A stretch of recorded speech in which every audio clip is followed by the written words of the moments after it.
Welcome to a ride on the outside. MMA is full of people on the inside, but what about the ones that watch from beyond? Welcome to the MMA Outsiders with Tom Albano and Zain Bando on the Empty the Bench Podcast Network.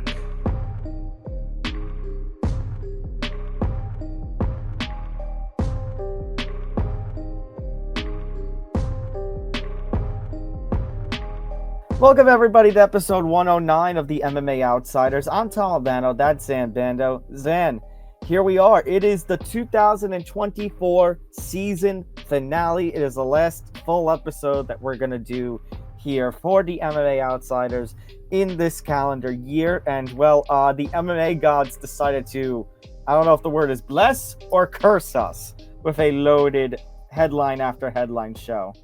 Yeah, I mean, I don't think that's a bad thing. Let's see now. If you do the math, what have you've been doing this podcast for now? Almost 2 years, and we're getting to the end of another season. So I can't believe it. It felt like 2024 was dragging for quite a bit, and then once the madness, I guess, of UFC 303 was finally over, things seemed to slow down a little bit as we got closer and closer to the Sphere card, and ever since then, it seems that things have been on all cylinders. But yeah, I guess the MMA guides have given us one heck of a show to close out the year.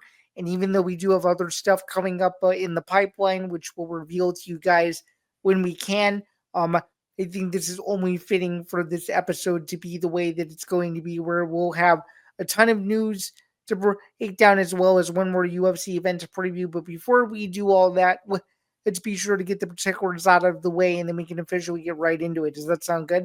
Yes, absolutely. All right.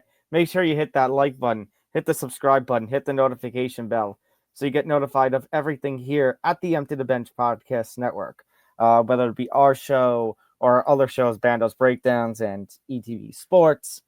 Make sure to, of course, hit the subscribe button, get the notification bell so you get notified of everything here on youtube.com/ETB Network. We are slowly closing in on 900 subscribers. Please, please, please help us get over the hump so that way we can look at a journey then towards 1,000 subscribers. And of course, if you can't or don't want to watch us and see our ugly mugs, you can listen to the MMA Outsiders wherever you get your podcast. You can take this show on the road with you, regardless of whatever audio platform you have, Acast, Spotify, Apple Podcasts, so much more.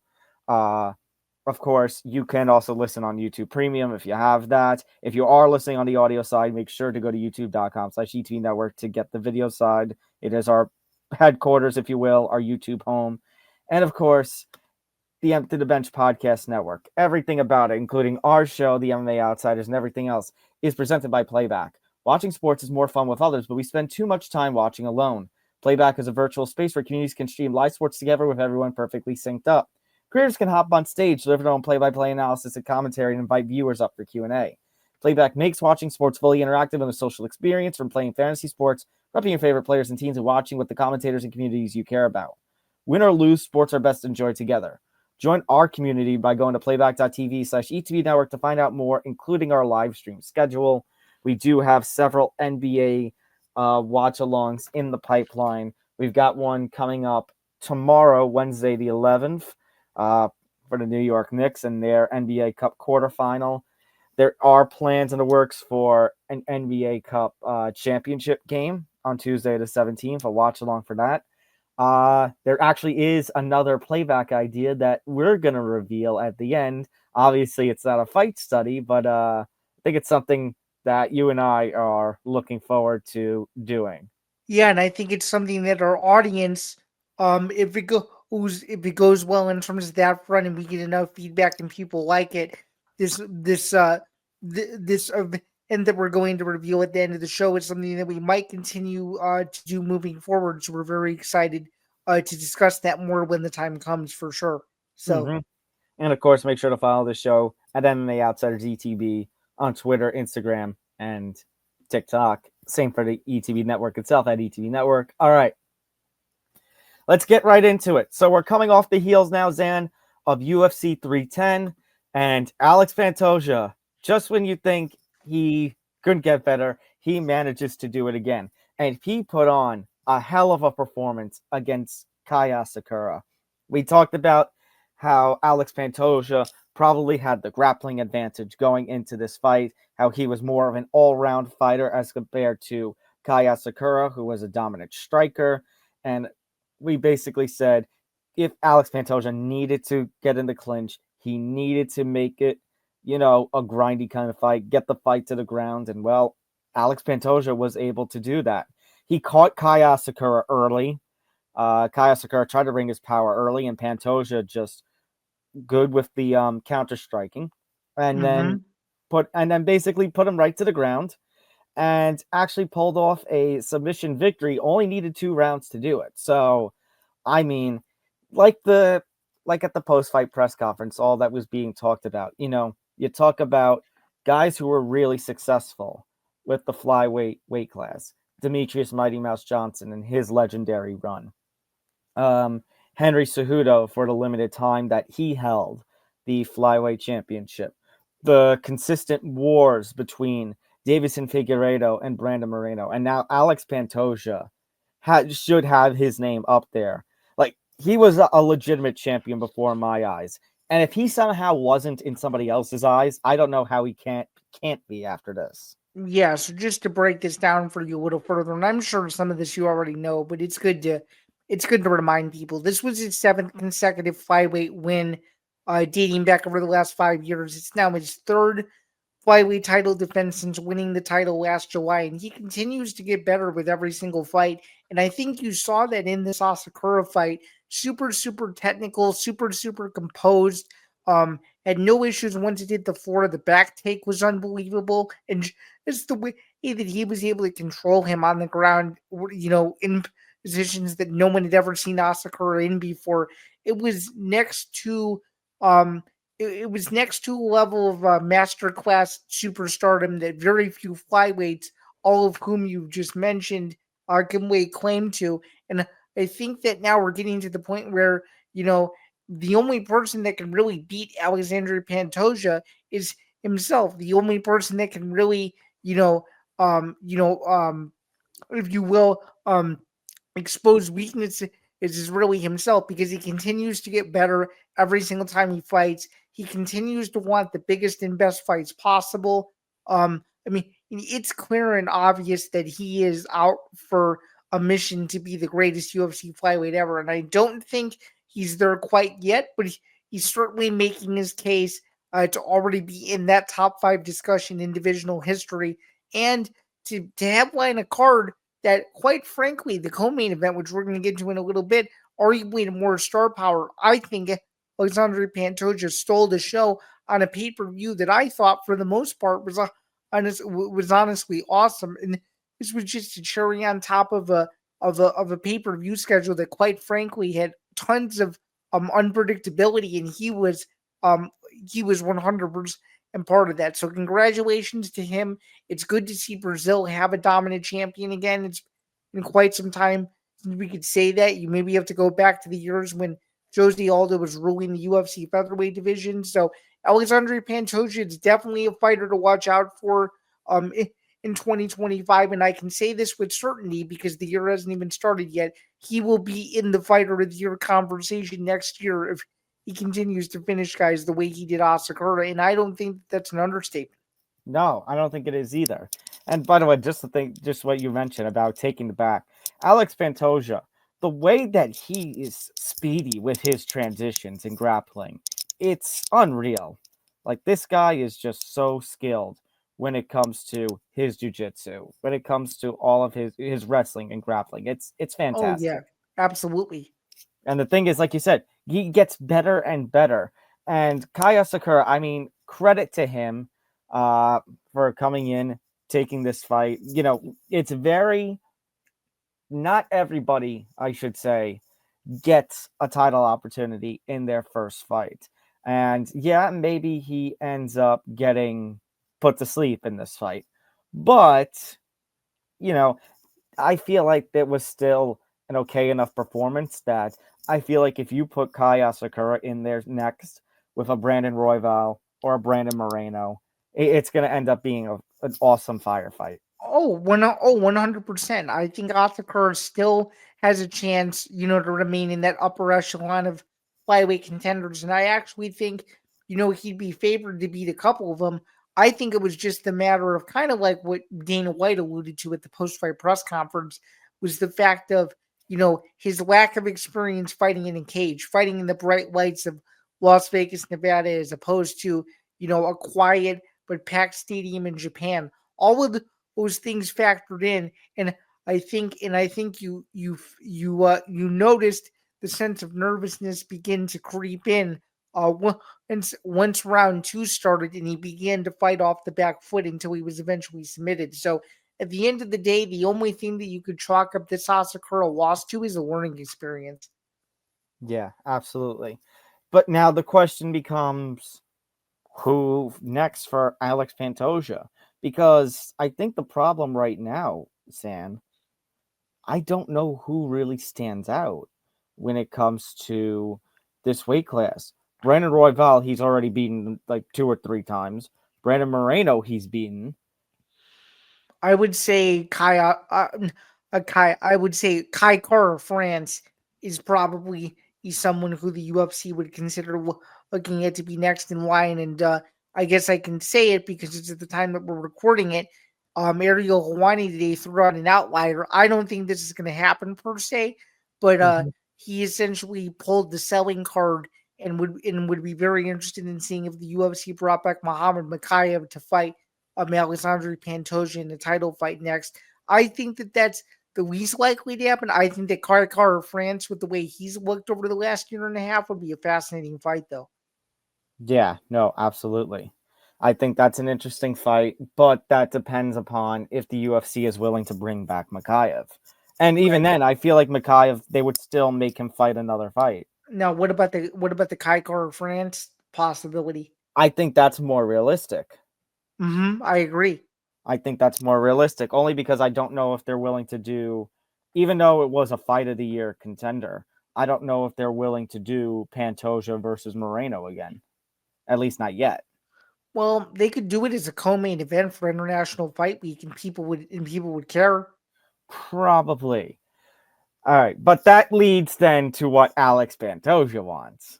Yeah, he wants the jugular to the jugular. So for those of you who don't know, I'm going to start at the beginning. Dana White was asked if he would ever be interested in bringing back Demetrious Johnson to fight Alexandre Pantoja, and of course, this is no disrespect to him, but I'm going to say it how it is.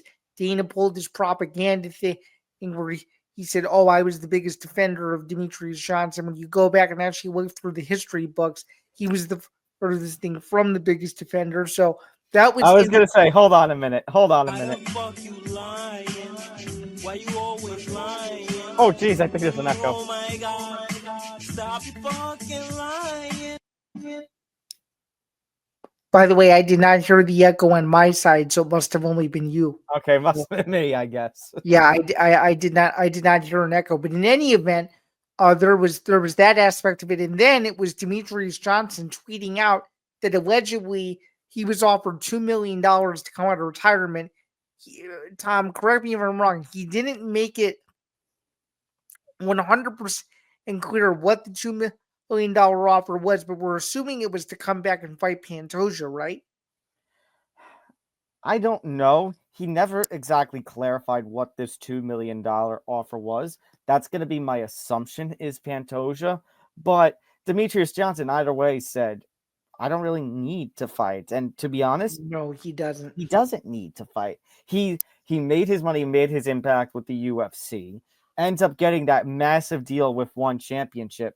You know, even though we talk about the concerns that one championship has or the letdown that one championship was after their big spending spree in mid to late 2018, you know, if there's one guy who did benefit from that, it's Mighty Mouse. Well, not only did he benefit from it as a fighter, but he also benefited from it as a brand ambassador too. I think more people knew about the promotion because of Demetrious Johnson than any other fighter on the roster. So now it definitely was not what it could have been, but right, that's more of a but that's not a Demetrious Johnson fault. That's one championship fumbling the bag. right, exactly.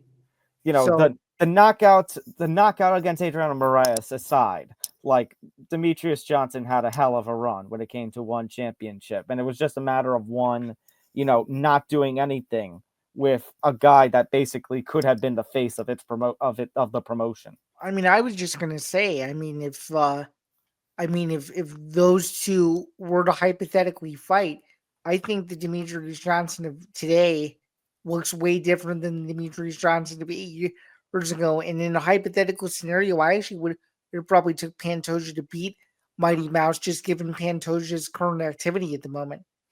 I would probably say so for the activity as of the time we're recording Right. this, 8 p.m. Eastern, December 9th. But, if we're talking about a prime Pantoja versus a prime Mighty Mouse, I think that's a completely different story. Yeah, I would agree with that. That's a So completely different story. But yeah, look, Mighty Mouse doesn't need to fight. I don't No. want to see that fight. I want to see Mighty Mouse enjoying retirement with the legacy that he has. Agreed. And maybe one thing we haven't brought up, which might be fair to bring up, maybe it's time for the UFC to invest in more flyweights then. Yeah! Hashtag save the flyweights should be more like hashtag invest in the flyweights. Yeah, like literally sign as many flyweights off Dana White Contender Series next season as possible. Hey, just sign all of them.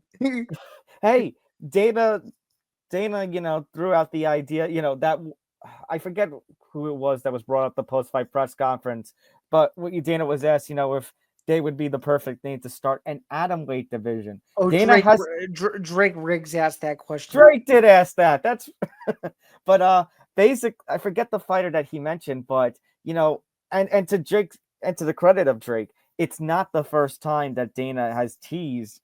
I remember writing something, I think it was one of those 3 things, that we learned back in our fan-sided days. And I remember getting a credit for it from Fightful about, well, Dana had teased in 2020. He said, maybe not now, given everything going on, but I would say, Zan, especially now that women's featherweight is no longer a thing, there's a chance atomweight could be involved in the mix very soon. Yeah, which and this is just my arrogance, I guess, as someone who does not watch enough 105-pound MMA, I wouldn't be opposed to seeing a brand new division that would probably draw eyeballs of fans that maybe have never even heard of the sport, but and say that they grew up with the atomweight division. That's a good point. So Exactly. yeah. All right, let's talk about the co-main event. Shavkat. I mean, it was a one-sided fight. It wasn't the most exciting fight, and then Ian Machado Gary, within a time of one round, really turned it on its head. Zan, if Ian Machado Gary got to the back and got the choke like it looked like it was going to be, this would probably have taken, maybe recency bias, but this probably would have ended up taking comeback of the year. Comeback of the year would have not even been close. This would have won by a landslide, especially considering the stakes that were attached to this fight. Again, undefeated versus undefeated. Co-main event of UFC 310 in Las Vegas. And one guy on half of the bill is, billing himself as potentially the next Irish superstar. It would have been fascinating. So I mean, you got to give both of these guys all the credit in the world. Now it's coming out that Shavkat is injured going into the fight, which makes it even crazier. The fight was very, very interesting, and I bet some Shavkat bettors were sweating in the last 2 minutes of regulation, but thankfully we got it done. So yeah, I was sweating, and I didn't even have a horse in the fight. Well, yeah, the only horses that we had were just making sure that our picks were correct, which for both of us, we actually did quite well. So yeah, for sure. Yeah. That's a story for later in the show. But Shavkat, I mean, look, it's impressive what he did, like you said, with the injury, considering. But, first of all, I don't like how they're saying, well, he earned the title shot. Like, He didn't. no, He didn't he earn it. had the title He shot. had the title shot. I say he Although, retained it. Right. Right, exactly. Which is the only way you can put it. Unfortunately, I think this injury is going to make that fight, not happen for a little while now. well, which might be a good thing because if the UFC really wants to come to my neck of the woods, they need to do so. They need to do so in warm weather, not cold weather. And there's my weekly Chicago plug. Because Tom, let's be honest here, where else in the world would you put Bilal Muhammad versus Shavkat Rakhmonov other than Bilal Muhammad's hometown? You can't put it. You can't put it anywhere else. Unless it's Las Vegas. But wait, Zan, even though you're from a neck of the woods called the Windy City, you want it in summer and not the spring or winter? Yeah, because technically, I'm sure you know this, but if you don't, I'll tell you. More so, the Windy City is actually more so known for her politics than her weather. So, I mean, either way, it could work. But just having gone to almost every single UFC Chicago event since they started coming here, the winter events are way more bearable than the summer ones, and there's a whole lot more to do. So, selfishly, I hope it's warmer when the fight actually happens. So, All right. I just hope too, for the sake of Rakhmonov, he's okay, because to go into the fight with the injury that he had, and as gruesome as what it was, and to fight through that, could you imagine if the fight had been canceled on a week's notice? That would have just been devastating, and Dana White probably would have blown a gasket. Yeah, I mean, I just still, with how much we covered the sport and with how much we know, the way these fighters fight injuries, man, is something I'll never understand. Yeah, He didn't even. it's amazing. Tom, you watched that fight. I watched that fight. Did he look injured to you? Because I didn't. I didn't think so. No, I was completely taken off guard when I saw that report earlier. Yeah, that was very, very strange. Yeah. It's unbelievable what this guy can do, and it's just the funny thing is, Zan, I talked about it too previously earlier this year. That coming off of a win over Stephen Wonderboy Thompson in 2024 and getting a title shot, I'm like, ugh, that doesn't sound. But now you can say coming off a win over Ian Machado Gary, undefeated versus undefeated, the way with the performance like we've been talking about. If you doubted Shavkat earned a title shot before, I think this solidified it. Oh, I think this solidified it 100%. You want to know what else it solidified? That Ian Gary is no joke. Yeah. Anybody who didn't think that Ian Gary was legit before this fight, that fifth round performance did something. No, he is 100% legit, and even though he has one blemish on his record, it'll be I'm just gonna make a bold prediction. It'll be one of the few he has by the time he hangs up his gloves in 6, 7, 8 years. Whenever it's gonna be. I was going to say, Zan, let's not turn this into boxing where all of a sudden one loss is going to be the end of the world. Well, let's hope not, but you never. Oh, and I will say this too, which we're going to get later in the show. Ian Gary is very much in the contender mix. So there's no way that he'll be going anywhere for quite some time. So he just needs maybe 4 to 5 months off, and actually, wait, even probably less than that. I'm sure he would love to fight on that March or April card. So actually, we might see him sooner than maybe people think. So I could see him coming back at 313 in Vegas. And who would you like to see him fight? Considering how he just performed against Shavkat, I mean, unless Zan, are you ready to throw something at my head and call me crazy? Yeah. Would he be the perfect opponent for Leon in London? He actually debunked it. That's very good that you mentioned that. And he said that he has no interest in going to London to fight Leon Edwards, and that the only way he would fight in Europe is if he did so in Dublin, Ireland. Okay, fair enough. But I feel like, should he consider doing I think that? he should. Could you imagine the magnitude of that? It would be one of the biggest fights in the history of European MMA. be a huge fight. You want to talk about a Europeans MMA Super Bowl? That's what I mean. Yeah. That's as close as you could get to it. 100%. Especially because technically, as of the time we're recording this, the rankings haven't come out, the new rankings, but Leon Edwards is still number 1. Right. So you can't get a better opponent than that.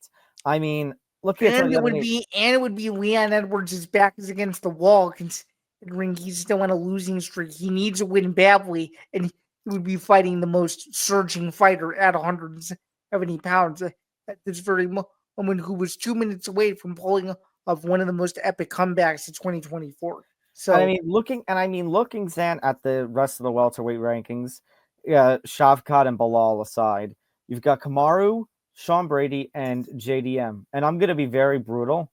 Even though Kamaru Usman is ranked number 2, I'd rather see Ian Gary. I would put more stock into a Gary win over Sean Brady or JDM than I would Kamaru Usman. Are you just saying that given where Usman is right now in his exactly career? And he hasn't fought in over a year. Fair enough. 3 straight losses, less activity over the year. I can't believe he's still even ranked number 2. Yeah, I don't disagree. I think the sole reason why he's still ranked as high as he is because his only losses that he has currently are the former or current champions. That's the only argument you can make in favor of him. That's fair, but he's got to get another fight going soon. I know. As far as the rest of this card goes, I mean, it was great, but there were some flaws to it. I mean, the Gon Volkov fight, I think we're going to need a rewatch. Yeah, I think so too. Because you and I have vehemently disagreed. Yeah, I think I need to rewatch it, considering I was half asleep during the 3rd round. So I was going to say, I didn't text you it, but I was thinking to myself, Zain, you're the only one who thinks Gon won that fight. Yeah, not the only one, but you're in the minority. I suppose I might be. Yeah, that's when they definitely will need a rewatch for sure at some point. When Dana White is making his way over to you to calm you down, and he's pissed off too, that's not a good look on the judges. No, it's not. And did you watch the post-fight presser where he talked to the commission about it, and the commission said that round 2 could have gone either way? Round 2. I know. Again, I shouldn't be shocked because one of those judges there was Adelaide Bird, Miss 118, 110 Canelo. I know. How does she keep getting high-paying gigs? Her and Glenn Trowbridge are 2 that I just don't understand, and I'm sure you'd agree with that. Even Kamiju has better scorecards than she does, and even I know that. And he makes some bad decisions every so often too, but at least he's not totally off base. You know what I mean? Yeah. Chrome Gracie, I'm sorry. That terrible fight. And why? That was not worth our pay-per-view money. I'm sorry. And by the way, to defend Mike Bonge just a little bit, I'm pretty sure he's the one that asked the question. He was asking Dana White a legitimate question. He was literally asking me, "Hey Dana, did you think that Cron Gracie was more impressive in this fight than he was in his last fight?" And of course, Dana tried to take it the wrong way. But you understood where he was getting at, right?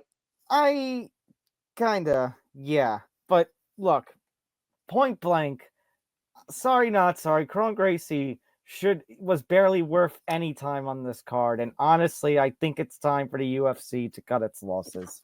Yeah, I think so. I think so too. I mean, if I wanted to watch somebody continuously pull guard, I would actually watch a jiu-jitsu matchup.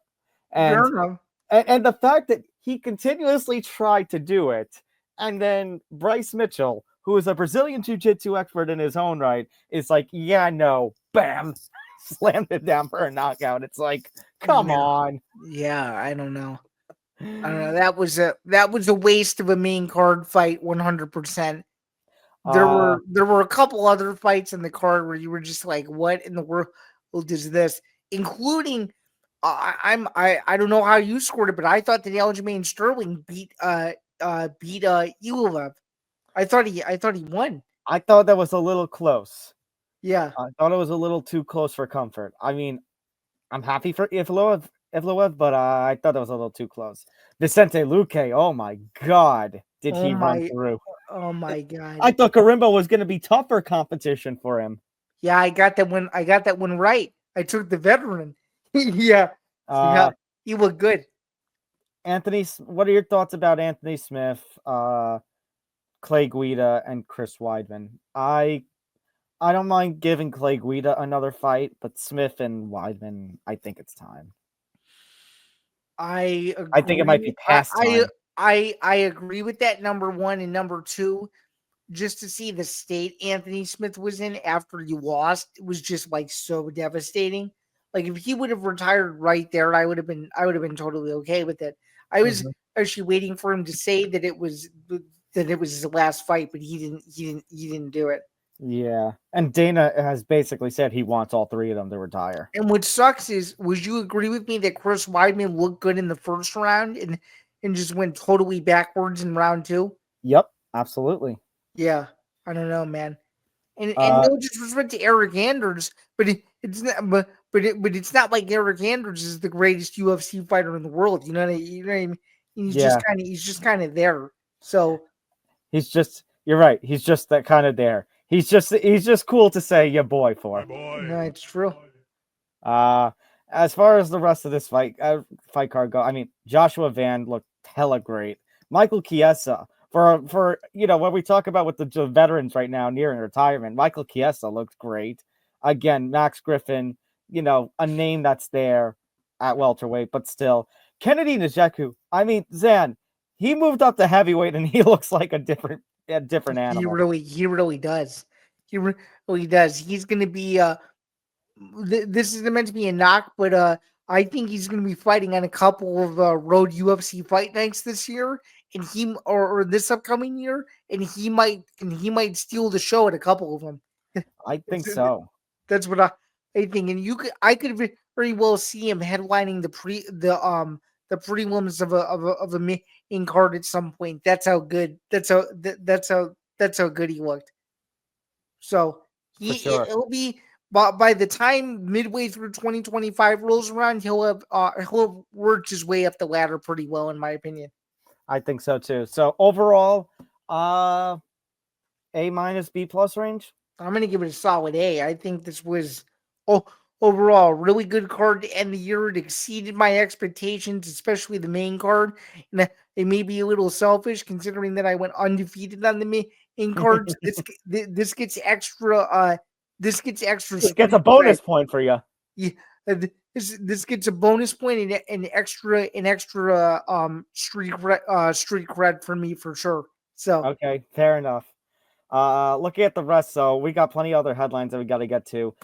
Speaking of Dana White at the press conference, he was asked about Conor, gave no comment. At the very least, though, at least someone asked the question, and thankfully it was one of the. Thank God, yeah. And thank God for Kevin Iole. Yeah, and I was going to say, thankfully, he was one of the best MMA journalists in the business, so you can't complain there. But yeah, I mean, his response was in typical Dana White fashion.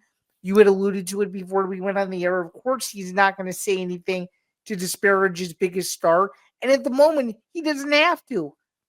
You're literally repeating the same thing that I said last week, and honestly, it still rings true. Like, I know. Is it bad from an optics, PI image, public image standpoint? Yeah. Maybe. But when has the UFC been about public image? They haven't. Look no further than them keeping Greg Hardy around after everything that Greg Hardy did. Oh, God. I thought I removed the Greg Hardy UFC era from my brain.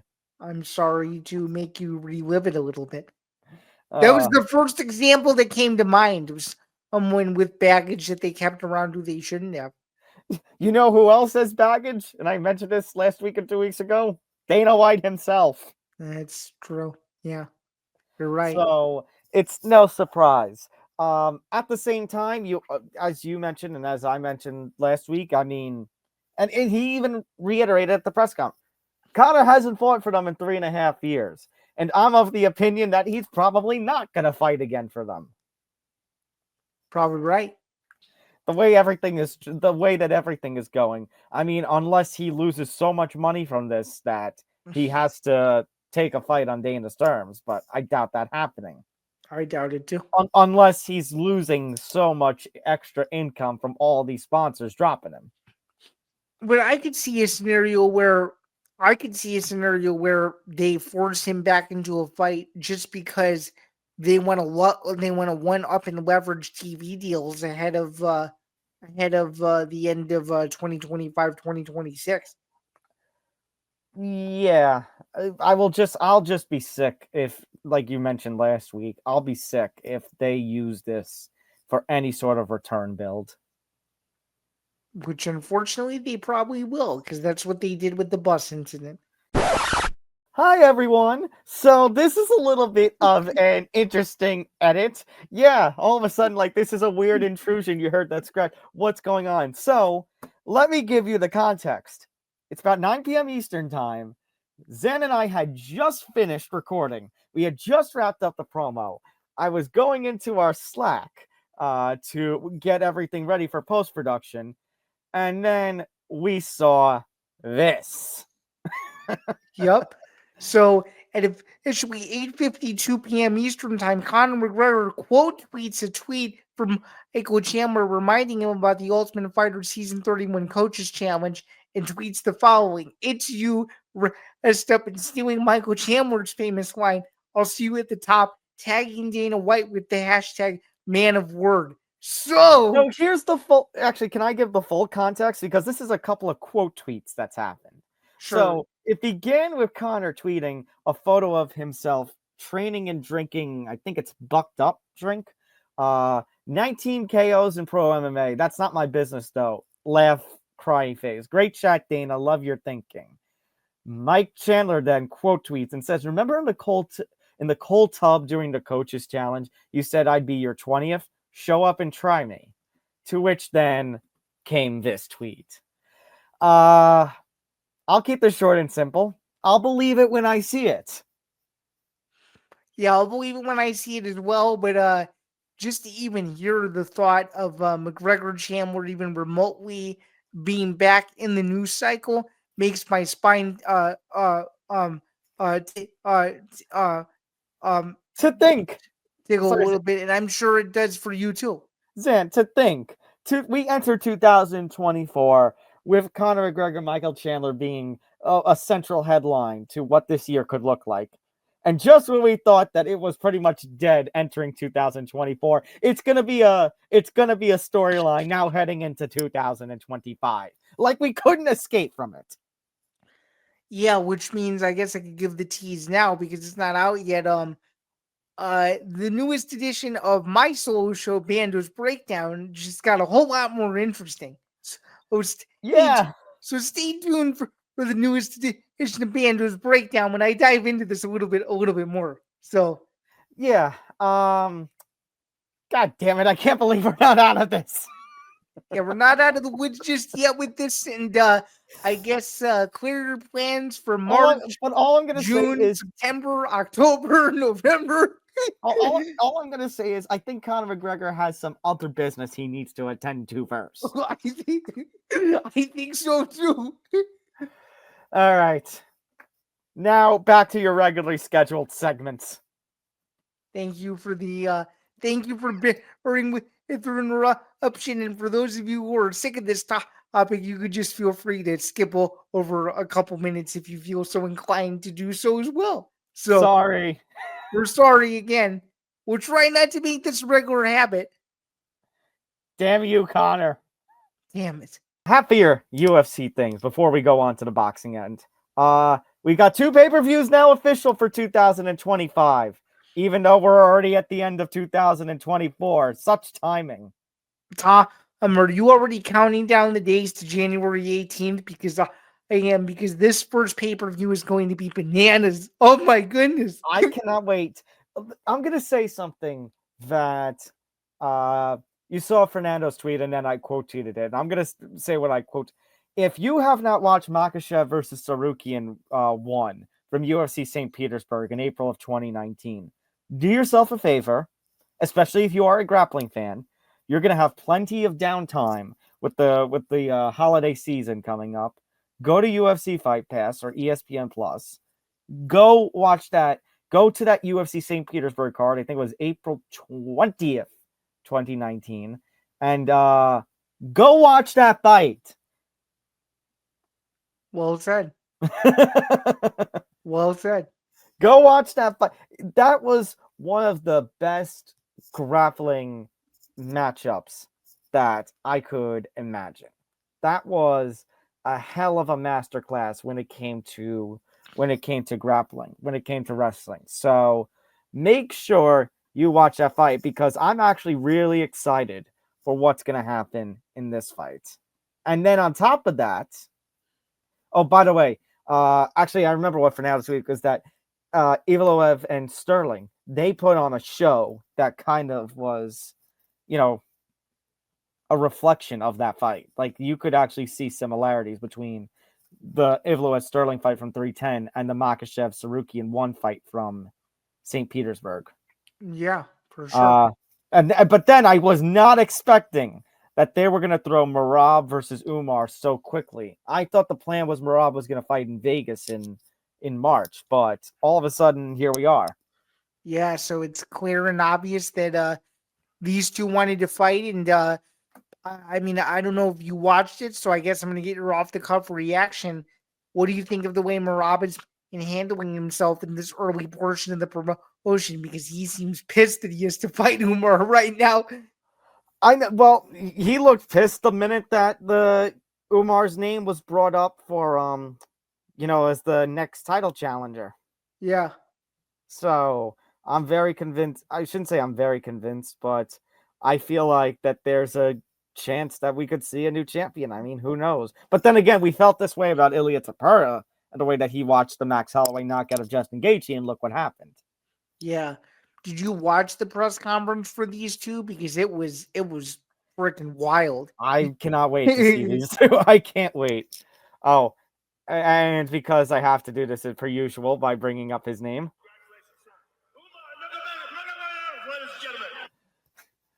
Yeah, I think you'll be bringing that up a few times leading up to this fight. You'll probably hear that sound effect a lot for the first couple of weeks of 2025. And could you imagine if he butchers it again? He'll probably do it on purpose. Oh yeah, for sure. So, what is your way too early prediction for these two? Because I think it's going to be Ann still in the main event and Ann new in the co-main event. What do you think? I agree with you on both. Do you see either of them ending in a decision, or do we see some grindy? Do you see either of them ending in a finish or a couple of grindy decisions? I go to the latter. That's a good question. I actually think Islam finishes Arman in the third round, and I think Umar grinds out a decision against Merab, and it's going to be one of those decisions where Merab is going to be putting his palms up at the end, going, "What the fuck?" That's what he's gonna do. Fair enough. But that wasn't the only event, fortunately, that was announced for Q1 2025 already. UFC 312 is now official, February 8th in Sydney. Zain, we get our wish. We get Super Bowl weekend UFC pay-per-view. And we get a huge main event at the top of it. Sean Strickland. Well, we talked about, Sean Strickland was going the way of Stipe and Juliana Pena and just sitting out waiting for his rematch. And, mission accomplished, Mr. Strickland. You got your rematch. He's getting his rematch. It's a couple of weeks post 1 year to the first fight, but it's still in a relatively similar time frame. And it's going to be interesting because essentially, even though Dricus du Plessis is from South Africa, essentially they're asking Sean Strickland to go into enemy territory against This will be fair. This will be I'm a curious very, what Sean very Strickland is pro. going. This will be a very, very pro DDP crowd. That's for sure. Are Very, you very pro sure? DDP crowd. Even though DDP beat Izzy Yeah, and Whitaker, I think so. I'm just curious to see what Sean Strickland is going to say to rile up the Australian crowd. Oh, that's gonna be a wild press conference.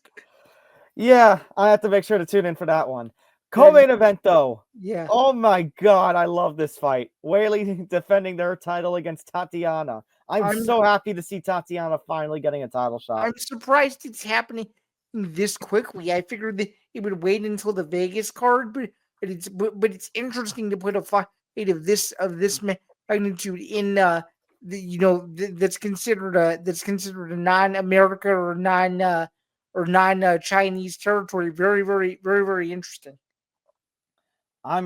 Yeah, that's the thing. 2 title fights on each of the first 2 pay-per-view cards. Like you said, a couple of them that surprises and the locations and such that they're taking place. I'm wondering what they're trying to lay out. I'm still of the mind. I should say I'm more convinced of the mind. You had mentioned it though. You had promoted it in the aftermath of 309. John Anik kind of teased it on his podcast a few weeks ago. And especially considering how Gon Volkov finished, and they're pretty much up there under these two in the heavyweight rankings. I've got a feeling that even more after this past weekend, as you mentioned and John Anik mentioned, that they're looking at Jones Aspinall to headline International Fight Week. Yeah, and I'm going to make a bold prediction and say that I think the UFC 313 main event is going to be Pereira versus Ankalaev. I think so too. I agree with you on that. Just considering it's Las Vegas and the March pay-per-view is always one of their like steward or set in stone pay-per-views where it's supposed to be a huge main event. That's the fight I think. And then I've got a feeling. And then Zain, I've got a feeling whichever month they can get a date booked, either April or May, they probably finally go to Spain and have Ilya defend against Volkanovski. Oh, you actually think they get Spain done? I think they get Spain done, and it happens in April or May. Okay. Hey, so then do you think with Dricus du Plessis fighting now, do you think the South Africa plans are killed off, or do you think probably, unfortunately? Okay. Unfortunately. Because Dana gave a not so promising update. I'm sure you saw they're still trying to figure out arenas, which probably means that they're trying to pull strings, but they probably won't be able to pull it off, just considering there's probably not an indoor arena available. Probably.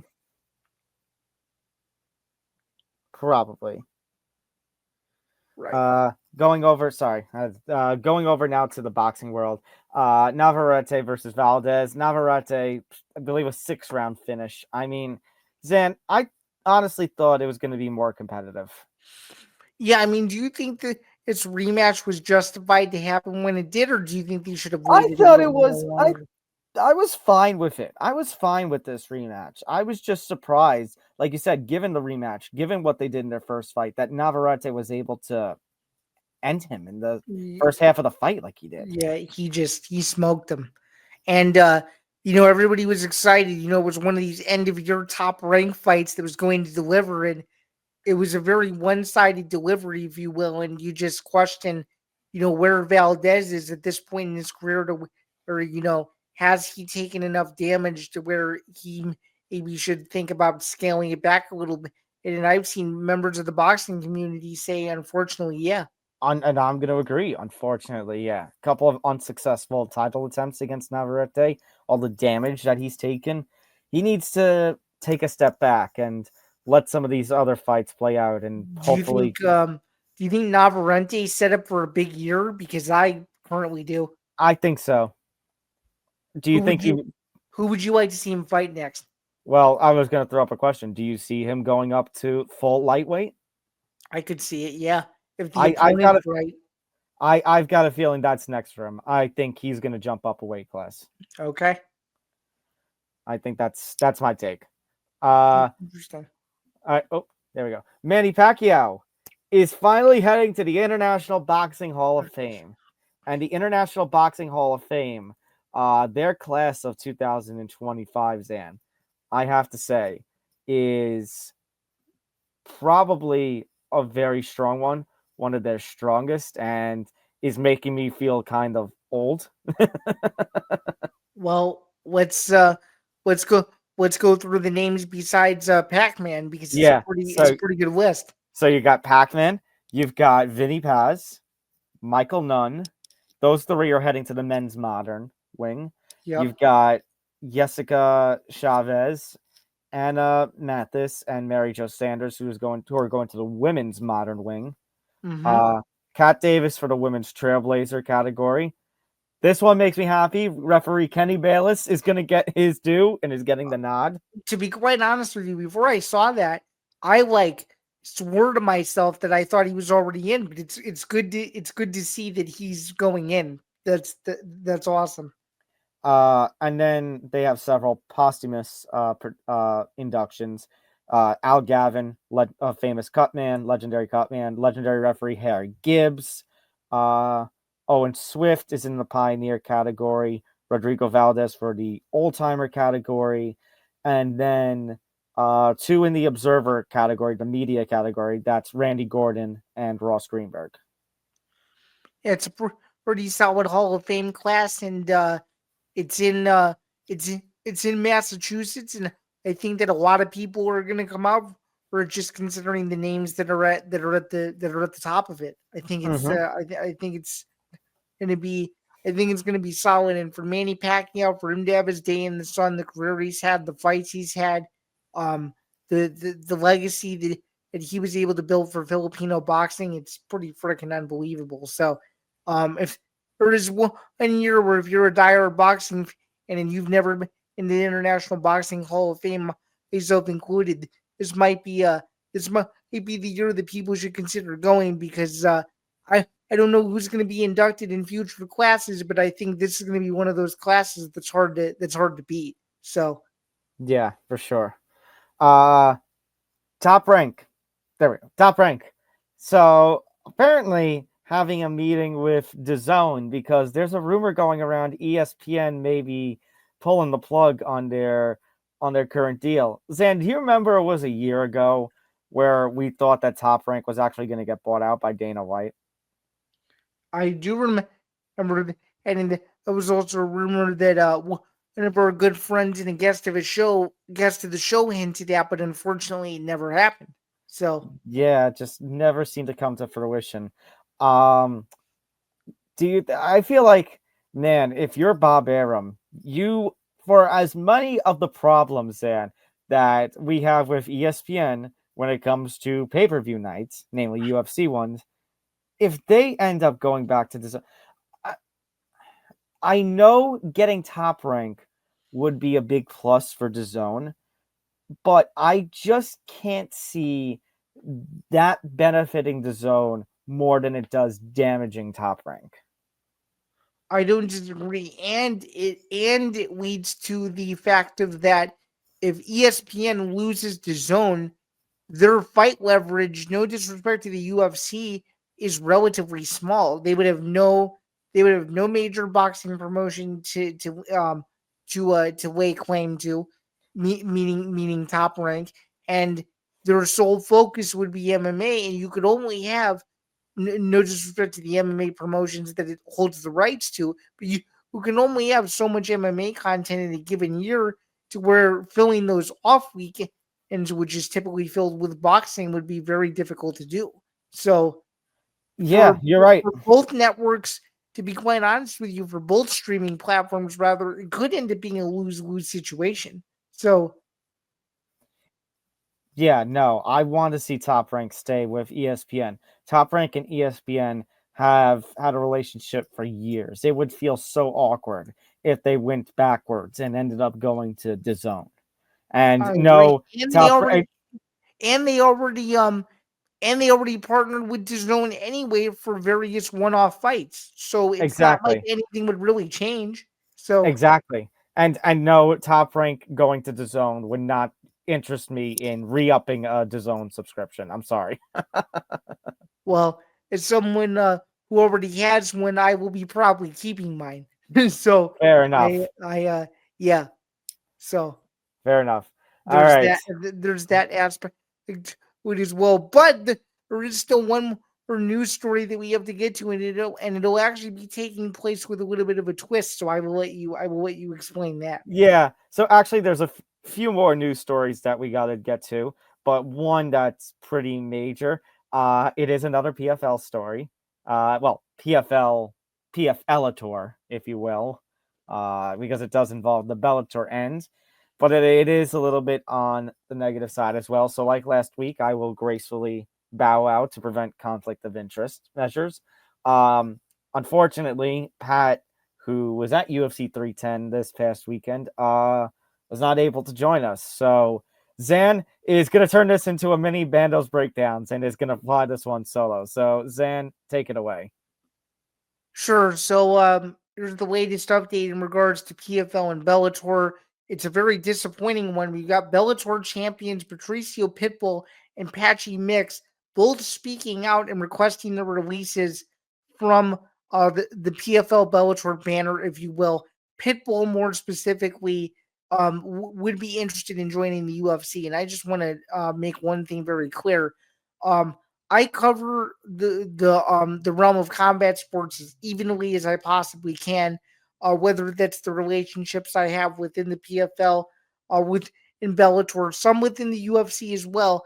But in terms of a potentially slanted view, the only thing I can really say about this is I really do hope that Pitbull and Mix land on their feet somehow, some way. They're two of the best fighters in the world in the primes of their careers, and as they both alluded to in their own respective statements, simply put, they feel like they need homes. If they're not active, they can't support themselves in their careers, and in turn, are going to be unable to provide the best lives for their families. So I really do hope that the Bellator and PFL rectify this, because if they don't, the UFC is going to get two gigantic free agents if they can sign both of them. And as Dana White alluded to, it'll be very interesting to see how everything plays out over the next several months. But given the way Dana spoke about it at the post-fight press conference, I would not be surprised if Patricio Pitbull at some point in 2025 or early 2026 just to make the jump and compete in the UFC, because I think he would be a threat at multiple divisions as well as his primary one. So I think this is all very interesting. I really do wish in some respects the PFL would be a little bit more transparent, whether it comes to this, whether it comes to other stuff going on inside the company. I just think they owe it to members of the media, they owe it to the fighters, and they owe it to the fans. So hopefully the PFL can rectify this in some way, because these two guys deserve to fight on major cards. They're ready to fight. They're so desperate that they want to fight on the road to Dubai card. Will that happen? Will that not happen? I don't know, but it's very clear to me based on what they've said that they deserve to get fights at some point in 2025, because again, the window of opportunity is so short, and they need to ensure that they're getting as much activity as they possibly can. And in the UFC, especially with the guaranteed 3 fights per year, they would be able to get that. So I really do hope that whatever decision they make financially, they can make the best decisions for themselves. And that's how I feel regarding this whole saga. Again, the story is ongoing, but it's very clear that Bellator and PFL fighters are fed up with some of the current business practices, and it'll be very interesting to see what 2025 brings to the table. 100%. All right. Thank you, Zain, for that. Absolutely. All right. Couple other smaller news stories on they're not small news stories. They have some major implications to them, but on the coverage side, I guess on the smaller end, One Championship has banned a fighter, I'm going to screw this name up, Mahane Petkiapet.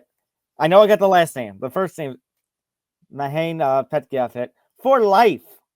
For life. Alleged to have fixed the fight. Zain, you and I watched the footage before we started recording. Oh my God, did that look like a work? I sure did. And for those of you who haven't seen it, it was just the slightest body shot that just looked like a routine body shot, to be quite honest with you. And some of those punches didn't even look like they were hitting Zain. I know. It And looked it like a was freaking WWE match. I know it was a sequence that you just couldn't believe. I guess from a one championship standpoint, they have every right to ban him, but still, like to me, I don't know if there was, so pardon my ignorance, but if there hasn't been a statement by the promotion as to what exactly happened, that's kind of gross on the promotion's end, no? I'm gonna look up to see if there is a statement. There is a statement from Mahane's team. I am one of the promoters who can offer. Pardon me. It's from Dear Kiapech, who is part of Mahane's team. He is the promoter. I am one of the promoters who can offer boxers to fight in the program. One Lumpini, I have to apologize to one deeply that the boxers in my affiliation have caused damage to the organization. I did not sit still and immediately watch, and the results were not good. Update.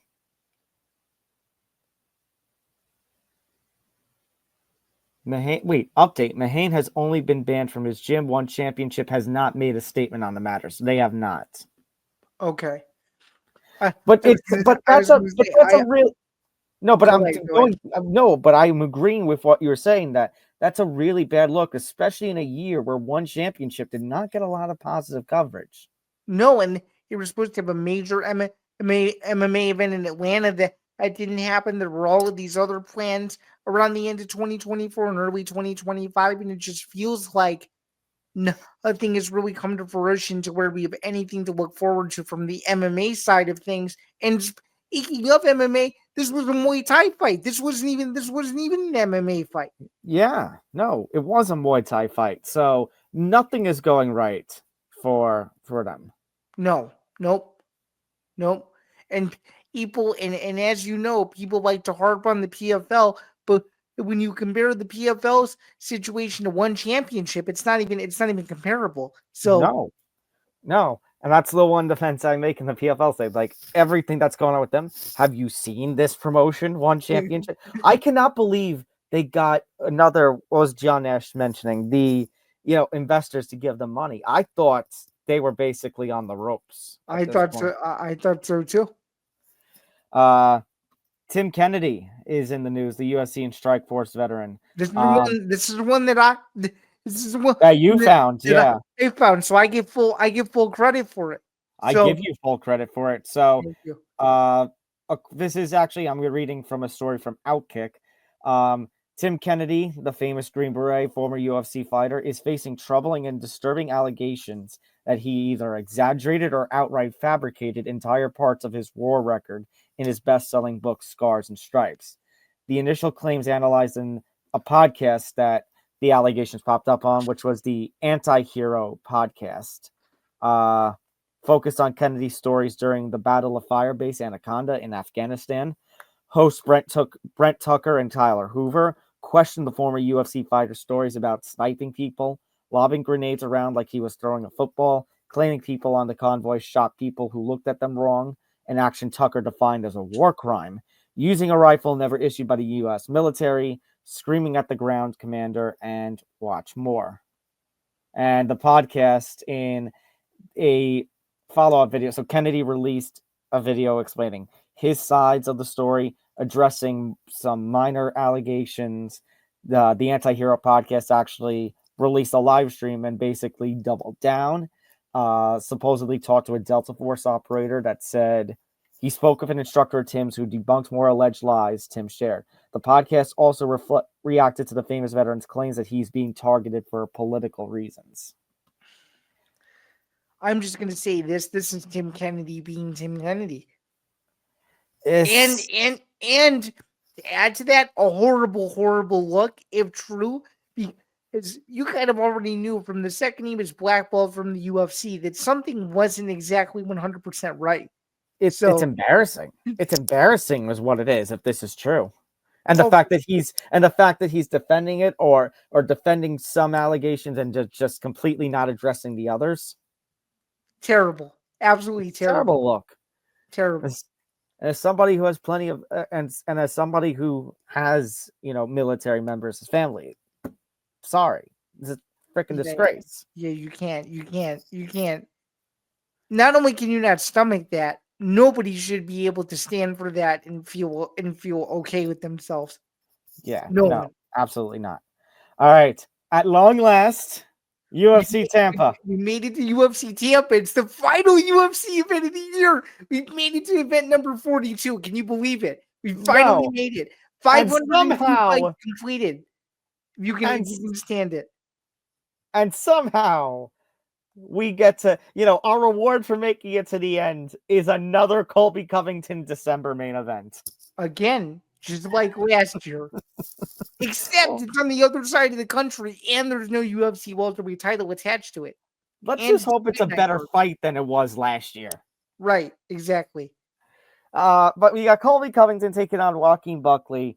Colby Covington actually filling in. This was supposed to be Ian Gary's original fight, but then Right. Ian Gary got moved up to the Shavkat fight when Bilal fell out. So now Colby Covington taking the Joaquin Buckley fight on short notice.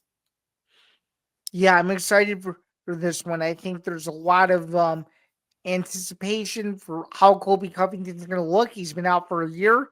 And of course, Joaquin Buckley is Joaquin Buckley. He continues to viciously finish pretty much every single person that he fights. And UFC Media Day in a few days is going to be nothing short of popcorn style entertaining. Oh God, that's for sure. And I will say I think the Tampa fans are pretty spoiled because this is a good main event to end the year. That's my bad. In terms of actually, can we pause that? So can we take the or whatever? Okay, 5, 4, 3, 2. Okay, hey, just continuing from where I was saying, usually at the end of the year with the UFC Fight Night cards, usually in a main event, sometimes it's underwhelming. But at least Tampa's getting one that's actually good and that people actually might remember, considering that one half of the bill does feature a former UFC welterweight champion. So that's good to see for one. And number two, no bigger fight for Joaquin Buckley so far in his UFC career. And given all the viral moments that he's had, he has a chance to do something absolutely hilarious that would satisfy more than likely 95% of a lot of community. people. And Zain, I looked at the Topology numbers before. There are a lot of people who think Joaquin Buckley will end up finishing Colby Covington. All right, so let's get into our picks. Who do you got? Who do you got in this fight? Who are you taking? You got 10 seconds to convince me, that Joaquin Buckley will end up getting this knockout. In my 10-second spiel, I guess the one thing that he can do is run right across the octagon and try to hit him with the first punch and knock him out. But that's probably it. So I hate saying it, but why do I see this being Covington, a fight where Covington is going to use his wrestling and just end up grinding out a decision? Why do I see that being the case? Because that's more than likely what's going to happen, and it's the conventional pick to make, if you will. So because I know Covington has the last few years gotten his hands going, but I feel like Covington, at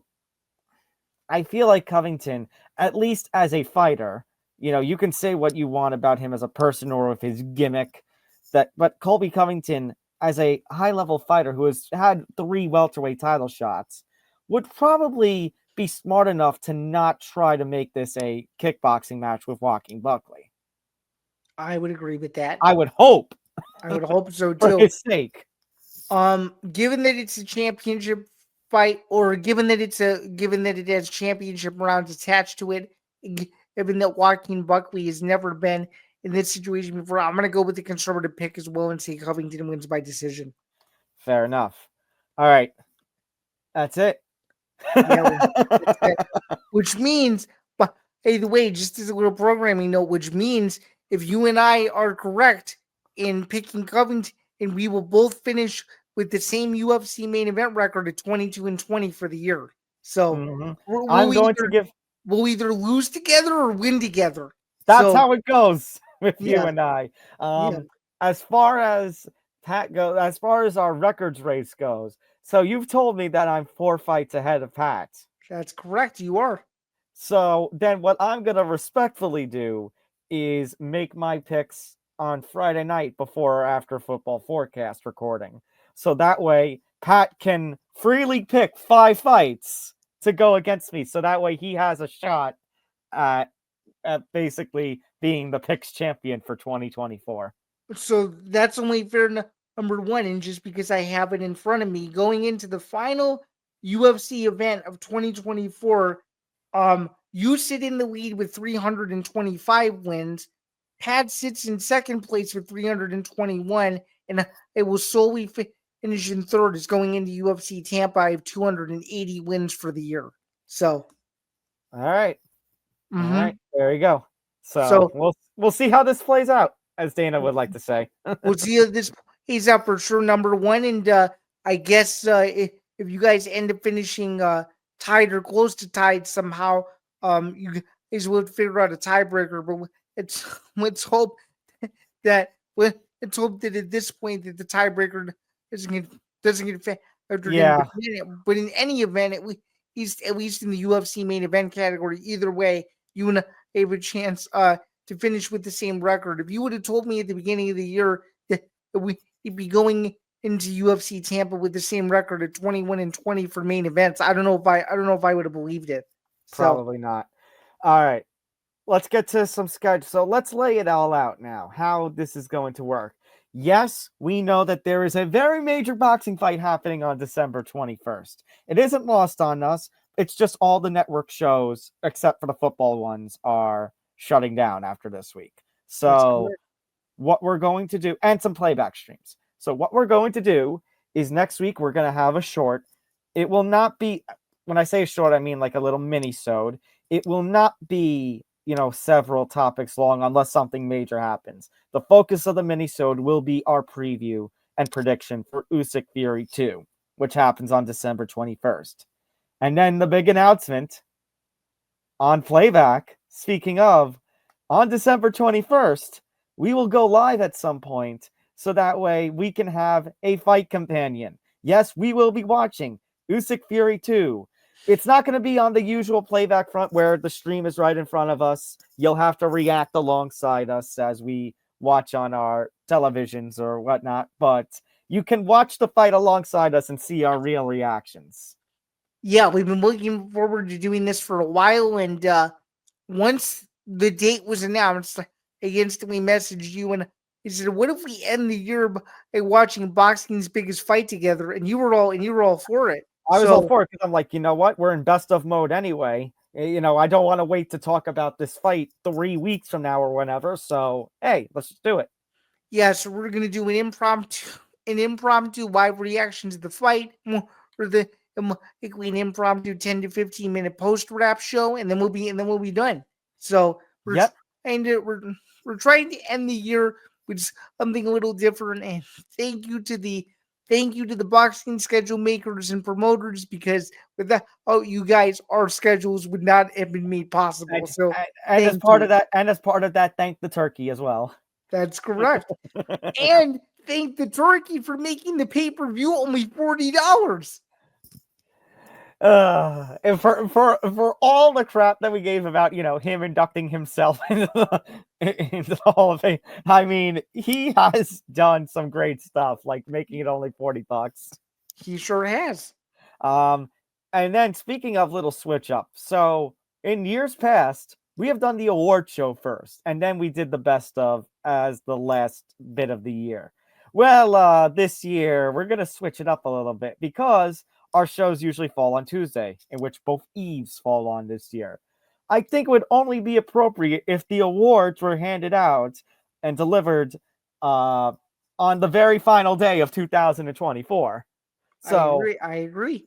So the best of clip show will be on Christmas Eve, 7 p.m. Eastern, our usual time. And then December 31st, 7 p.m. Eastern, our usual time, will be the 2024 MMA Outsiders Award show, where we will talk about the best action that there was in MMA, UFC, and otherwise.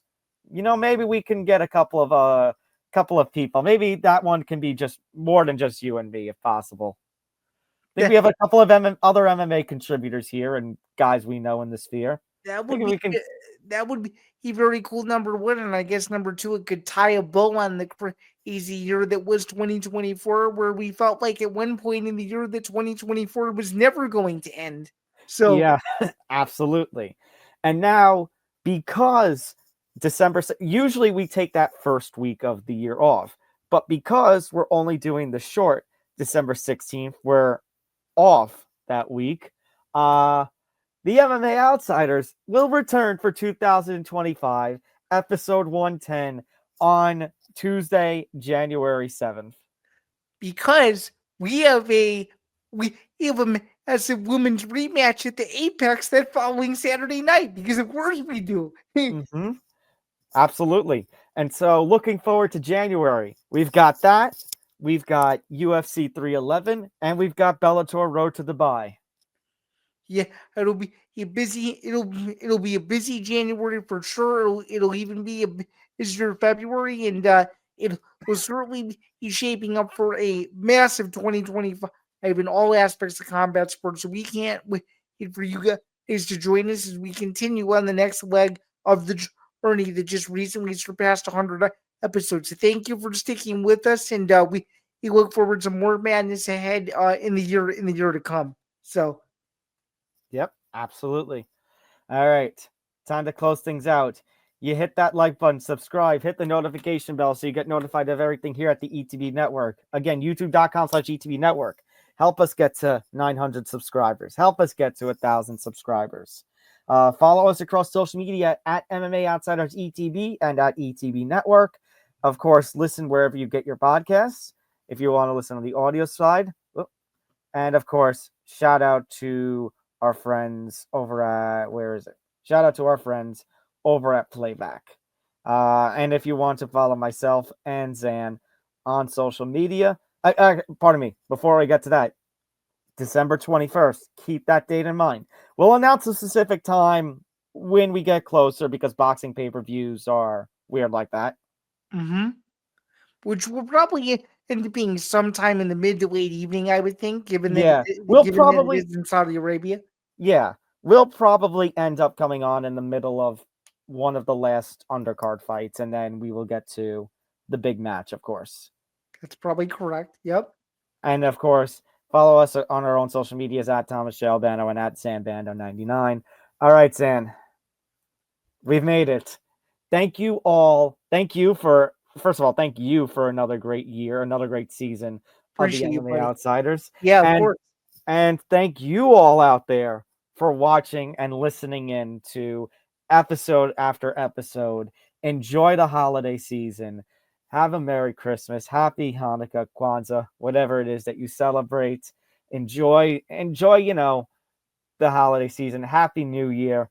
And we'll see you in 2025. It's probably going to be more madness than that year.